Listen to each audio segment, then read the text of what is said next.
পার্লামেন্টে হাতাহাতির ঘটনা ঘটেছে, বুধবার এই সংঘর্ষের ঘটনা ঘটে।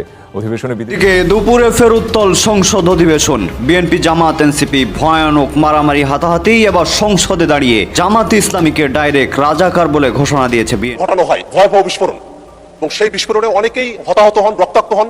ভয়াবহ ক্ষতির মধ্যে আমরা পড়তে পারতাম। এমত অবস্থা এখানে কোনো বিতর্কের অবকরণ করার প্রয়োজন নাই। স্বরাষ্ট্রমন্ত্রী নাই, আপনি কিভাবে বলবেন? সংসদ অধিবেশনে ভয়াবহ উত্তেজনা তৈরি হয়, জামাত এবং বিএনপির আবারও মুখোমুখি অবস্থায়। আজকের সংসদ অধিবেশনে সরকার দল এমনকি বিরোধী দলের মধ্যে সে কি হট্টগোল। ইতিহাসের নিকৃষ্টতম ঘটনাটি কিন্তু আজ সংসদ অধিবেশনে ঘটে গিয়েছে। হ্যাঁ দর্শক, বিরোধী দলের এক বক্তব্যকে কেন্দ্র করে কিন্তু সরকার দল এমনকি বিরোধী দলের মধ্যে একেবারে বাকবিতণ্ডা সৃষ্টি হয়ে যায় স্বয়ং মহান সংসদের মধ্যেই। মুহূর্তে উত্তপ্ত হয়ে ওঠে পুরো সংসদ অধিবেশন, হট্টগোল লেগে যায় পুরো 300 জন সংসদ সদস্যের মধ্যে। হ্যাঁ দর্শক, যেটার কিছুটা অংশবিশেষ কিন্তু আপনারা ভিডিওর শুরুতে দেখেই কিন্তু বুঝতে পেরেছেন যে আমাদের আজকের এই ভিডিওটা ঠিক কতটা গুরুত্বপূর্ণ এবং ঠিক কোন বিষয়টিকে ইঙ্গিত করছে। তাই আপনার কাছে দর্শক বিরুদ্ধ অনুরোধ থাকবে আমাদের আজকের এই সম্পূর্ণ ভিডিওটি একটু স্কিপ না করে একেবারে শেষ পর্যন্ত দেখবেন, তবেই কিন্তু আজকের এই গুরুত্বপূর্ণ নিউজ আপডেটটির বিস্তারিত আপনি একেবারে ভালো করে জানতে পারবেন। তার আগে দর্শক আপনার কাছে ছোট্ট করে একটি অনুরোধ, আপনি যদি আমাদের চ্যানেলে নতুন সদস্য হয়ে থাকেন আশা করি অবশ্যই চ্যানেলটি সাবস্ক্রাইব করে বেল আইকনটি অন করে দিবেন পরবর্তী আপডেটগুলোর জন্য। তাহলে চলুন সম্মানিত প্রিয় দর্শক, আগে আপনাকে দেখিয়ে নিয়ে আসি আজকে সংসদ অধিবেশনে ঠিক কি ঘটেছে। দুষ্কৃতিকারী যারা আছে, এই অপরাধীরা এবং বিস্ফোরণকারীরা যে বিস্ফোরণ ঘটানোর সুযোগ পাচ্ছে, তাদের বিপক্ষে আইনগত কোনো ব্যবস্থা গ্রহণ করা হবে কিনা এবং আমাদের নির্বিঘ্ন সভা সমাবেশ করার অধিকার নিশ্চিত করা হবে কিনা, সেটা আপনার মাধ্যমে সংসদের কাছ থেকে আমরা জানতে চাই। মাননীয় স্পিকার, মাননীয় সদস্য আক্তার হোসেন, আপনি এই ব্যাপারে একটা নোটিশ দেবেন। আর এখানে কোনো বিতর্কের অবকরণ করার প্রয়োজন নাই।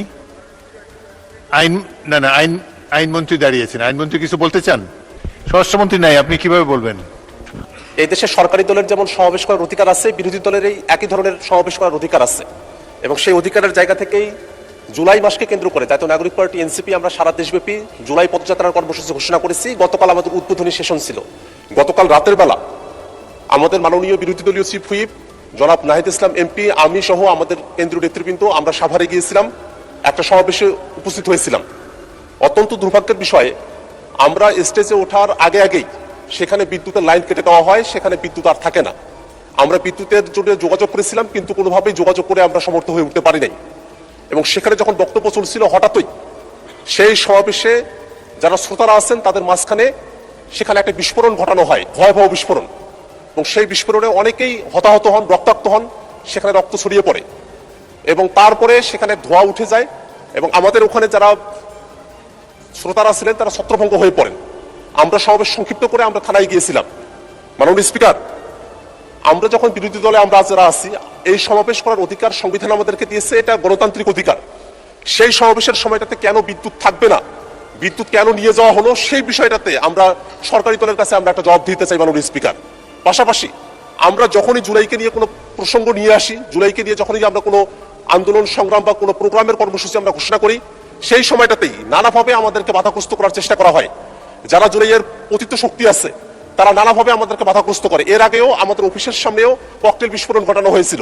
গতকাল যে বিস্ফোরণ ঘটানো হয়েছে সেখানে বিরোধী দলীয় চিফ হুইপ উপস্থিত ছিলেন, আমি নিজে উপস্থিত ছিলাম, আরো নেতৃবৃন্দ উপস্থিত ছিলেন। ভয়াবহ ক্ষতির মধ্যে আমরা পড়তে পারতাম। এমত অবস্থায় যারা পতিত স্বৈরাচার আছে এবং যারা নানাভাবে সমাজে স্বাভাবিকীকরণের দিকে অগ্রসর হচ্ছে, তাদের ব্যাপারে আসলে সরকারের তরফ থেকে পদক্ষেপ কি, সেটা মাননীয় স্বরাষ্ট্রমন্ত্রী যদি এখানে থাকতেন তার কাছেই জানতে চাইতাম। কিন্তু যেহেতু মাননীয় স্বরাষ্ট্রমন্ত্রী এখানে উপস্থিত নেই, এই কারণে আপনার মাধ্যমে সরকারের কাছ থেকে আমরা জানতে চাই যে কেন বিদ্যুতের লাইন বন্ধ থাকলো সেই সময়টাতে, এবং এই যে বিভিন্ন জায়গায় দুষ্কৃতিকারী যারা আছে, এই অপরাধীরা এবং বিস্ফোরণকারীরা যে বিস্ফোরণ ঘটানোর সুযোগ পাচ্ছে, তাদের বিপক্ষে আইনগত কোনো ব্যবস্থা গ্রহণ করা হবে কিনা এবং আমাদের নির্বিঘ্ন সভা সমাবেশ করার অধিকার নিশ্চিত করা হবে কিনা, সেটা আপনার মাধ্যমে সংসদের কাছ থেকে আমরা জানতে চাই মাননীয় স্পিকার। আপনাকে ধন্যবাদ। মাননীয় সদস্য আক্তার হোসেন, আপনি এই ব্যাপারে একটা নোটিশ দেবেন। আর এখানে কোনো বিতর্কের অবকরণ করার প্রয়োজন নাই। আইনমন্ত্রী দাঁড়িয়েছেন, আইনমন্ত্রী কিছু বলতে চান? স্বরাষ্ট্রমন্ত্রী নাই, আপনি কিভাবে বলবেন? আইন তো ভালোই আছে। স্বরাষ্ট্রমন্ত্রী উপস্থিত নাই, ওনার পক্ষেই আমি কিছু কথা বলতে চাচ্ছি। মাননীয় স্পিকার, আমাদের মাননীয় সংসদ সদস্য আক্তার হোসেন যে বিষয়টার অবতারণা করেছেন, নিশ্চিতভাবেই সেটা অত্যন্ত গুরুত্ব সহকারে আমরা দেখছি। আমরা আশ্বস্ত করতে পারি যে এর সাথে যদি কেউ জড়িত থাকে তার বিরুদ্ধে আইনিভাবে যতটা পদক্ষেপ নেওয়া সম্ভব স্বচ্ছতার সাথে ততটা কঠোর পদক্ষেপই সরকার নেবেন। আপনাকে ধন্যবাদ মাননীয় স্পিকার। ধন্যবাদ মাননীয় মন্ত্রী আপনার এই আশ্বাস দেওয়ার জন্য। না, যথেষ্ট কথা হয়েছে। সরকারি দল থেকে মন্ত্রী একজন জবাব দিয়েছেন। এখন আমি আইন প্রণয়ন কার্যাবলীতে যেতে চাই। ফলে সখীপুরবাসীকে আমরা কৃতজ্ঞতা জানাই। আমরা আপনাদের প্রতি আহ্বান থাকবো, বাংলাদেশের ছাত্ররা, বাংলাদেশের তরুণরা 2024 সালে জীবন দিয়েছে, রক্ত দিয়েছে কেন? একটা নতুন বাংলাদেশের জন্য, দেশের পরিবর্তনের জন্য। যদি দেশের পরিবর্তন না হয়, যদি মাদক কারবারিরা থেকে যায়, যদি এই সকল দোকানপাট থেকে লুটপাট হয়, দুর্নীতি হয়, চাঁদাবাজি হয়, তাহলে এই সকল রক্তত্যাগ, আত্মত্যাগের কোনো মূল্য কি থাকবে? কোনো মূল্য থাকবে না। আমরা পরিবর্তনের জন্য জীবন দিয়েছি, রক্ত দিয়েছি। এক দলকে ক্ষমতা থেকে সরিয়ে আরেক দলের লুটপাটের জন্য বাংলাদেশের ছাত্র জনতা রক্ত দেয় নাই। আপনারা ভয় পাবেন না। বিগত সময় একটা দলের শাসন ছিল, আর কোন দল কথা বলতে পারত না। কথা বললে জেলে নিয়ে যাওয়া হতো, গুম করা হতো, হয়রানি করা হতো। আমরা দেখছি বাংলাদেশকে আবারও সেবার একদলীয় শাসনের দিকে নিয়ে যাওয়ার চেষ্টা করা হচ্ছে। এক ক্ষমতাসীন দল, সরকারি দল, শুধু তারাই কথা বলবে, অন্য দলকে কথা বলতে দেওয়া হবে না। সংসদে আমাদেরকে কথা বলতে দেওয়া হয় না। আমরা জনসভায় কথা বলতে গেলে ককটেল ফুটানো হয়, বোমা মারানো হয়। এই একদলীয় শাসন যদি আবার শুরু করার কথা কেউ ভাবে, আওয়ামী লীগের পরিণতির কথা আপনারা ভাববেন। আওয়ামী লীগ 16 বছর একদলীয় শাসন করে দিল্লিতে হেলিকপ্টার নিয়ে পালাতে হয়েছিল। এখন তারা নিষিদ্ধ টাকা দিয়ে কয়েকটা মিছিল করে তারা হচ্ছে বাংলাদেশ অস্থিতিশীলতা তৈরি করার চেষ্টা করছে। সেই আওয়ামী লীগের বিরুদ্ধে আমরা ঐক্যবদ্ধভাবে থাকবো। তবে সখীপুরবাসী, আপনারা জানেন 5ই আগস্টের পরে আমরা ন্যায় বিচার চেয়েছিলাম, কিন্তু মামলা বাণিজ্য হয়েছে কিনা? এই সখীপুর সহ, টাঙ্গাইল সহ সারা বাংলাদেশে সাধারণ মানুষের বিরুদ্ধে, ব্যবসায়ীদের বিরুদ্ধে শত শত মানুষকে, 200-300 মানুষকে মামলা দিয়ে মামলা বাণিজ্য করা হয়েছে। কারা করেছে আপনারা জানেন। ভোটের আগে কারা তাদেরকে জিম্মি করে টাকা নিয়েছে তাও আপনারা জানেন। ফলে আমরা বলবো, আপনারা ন্যায় বিচার করেন, আওয়ামী লীগের দলগত বিচার করেন, কিন্তু নিরীহ মানুষকে, নিরীহ ব্যবসায়ীদেরকে আপনারা মামলা বাণিজ্য করে লুটপাট করবেন, তাদের থেকে টাকা আদায় করবেন, এটা হতে দেওয়া যাবে না। সখীপুরবাসী, আপনাদের প্রতি আহ্বান থাকবে, আমাদের জাতীয় নাগরিক পার্টি এনসিপি সখীপুরে সক্রিয় আছে। আমাদের এখানকার উপজেলা আহ্বায়ক আছেন, আমাদের এখানকার পৌরসভার মেয়র প্রার্থী আছেন। আপনারা তাদের নেতৃত্বে সখীপুরবাসীর লুটপাট, দুর্নীতি, চাঁদাবাজি, মাদকের বিরুদ্ধে আমরা ঐক্যবদ্ধ থাকবো। পাশাপাশি জুলাই সনদের জন্য আপনারা কথা বলবেন, সংস্কারের জন্য কথা বলবেন। এখানে অনেক পুলিশ ভাইরা আছেন, আমরা চাই এই পুলিশ জনগণের জন্য কাজ করবে। আপনারা যদি থানায় যান, তাহলে যাতে আপনারা থানা থেকে সেই সেবাটা যান পান। আপনারা যদি ইউনো অফিসে যান, সেখানে যাতে আপনাকে ঘুষ দিতে না হয়। ফলে সেটার জন্য প্রয়োজন সংস্কার। যদি সংস্কার না হয়, জুলাই সনদ বাস্তবায়ন না হয়, তাহলে কিন্তু দুর্নীতি বন্ধ হবে না, বৈষম্য দূর হবে না, মামলাবাজি, চাঁদাবাজি, সন্ত্রাসী বন্ধ হবে না। আমরা কোন সন্ত্রাসীদেরকে এই সখীপুরে ঠাঁই দিব না। সখীপুরবাসী, এই সরকার জনগণের সাথে গাদ্দারি করছে, তারা সংস্কার বাস্তবায়ন করছে না, তারা বিরোধী মতকে মাঠে কথা বলে দেওয়ার, কথা বলতে দিতে চাচ্ছে না, তারা মাঠের জায়গা সংকুচিত করছে। আপনারা যারা এখানে আছেন, আপনারা ঐক্যবদ্ধভাবে থাকবেন।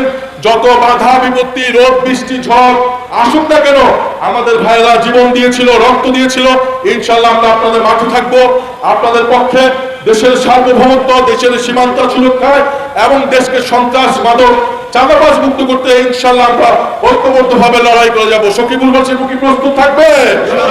মাদকের বিরুদ্ধে প্রস্তুত থাকবে? চাঁদাবাজির বিরুদ্ধে প্রস্তুত থাকবে? আমরা কি কাউকে ভয় পাবো?